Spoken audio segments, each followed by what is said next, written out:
I'm 21 and I'm studying fine art at Plymouth Uni and I'm in my second year. Currently my practice is based with painting, and it's a mixture of figurative and abstract painting that are a way of trying to figure out my connection with natural landscapes. So how has your background and your life influenced your work?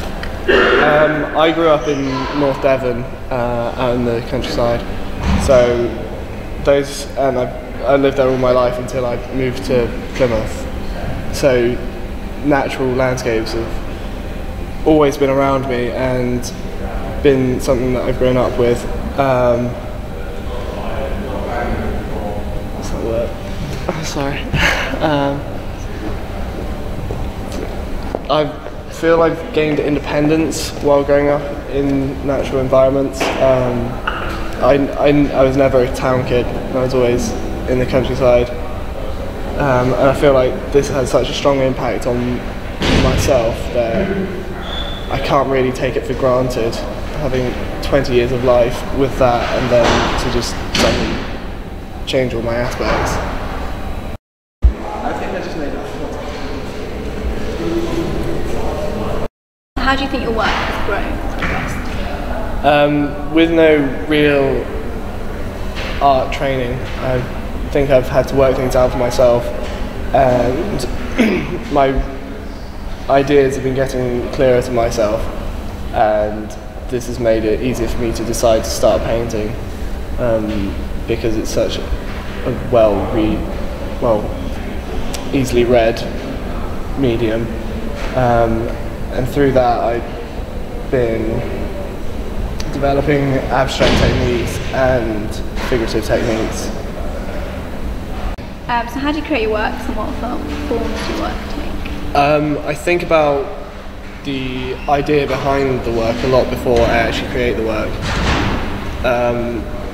Under this umbrella of why is the connection with the landscape important, I've been starting to explore both thinking about and working into paintings ideas that are relevant to this connection. So at the moment my work is looking at space and time and how a body or subject interacts with that space, and those being the two key elements of the work is what will influence what I do in the studio. And portray from your work, or what message do you think is portrayed to the viewer? I don't think I'm trying to portray a message at the moment. I'm not really sure where my work stands in that sense, whether I want to portray my viewpoint, and I don't want that forced down people's throat. It's more me trying to understand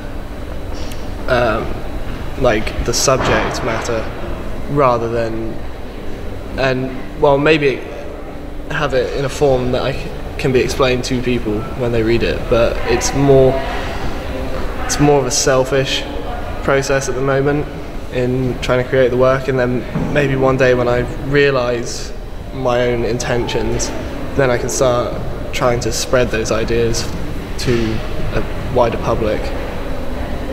Do you feel as though you've got enough to say?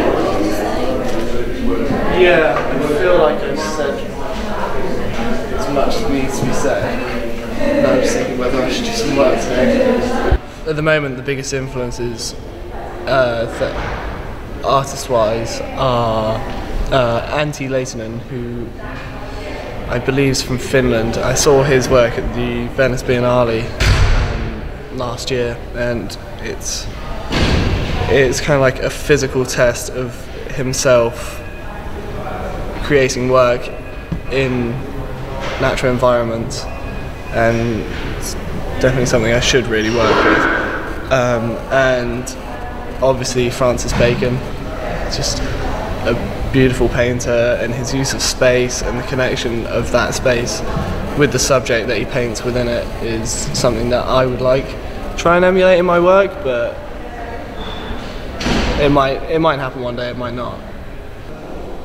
For me, I was drawn to art at particular time in my life where everything seemed quite dark and not maybe there wasn't much going right for me. So, and it offered an outlet for all this and quite a safe haven at the time.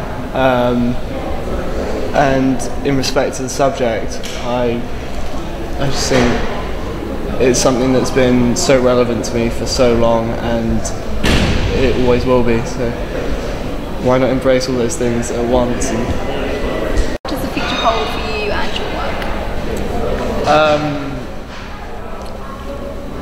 In the close future, I just want to get my degree finished, and after that, see what turns up and how important everything is at that time.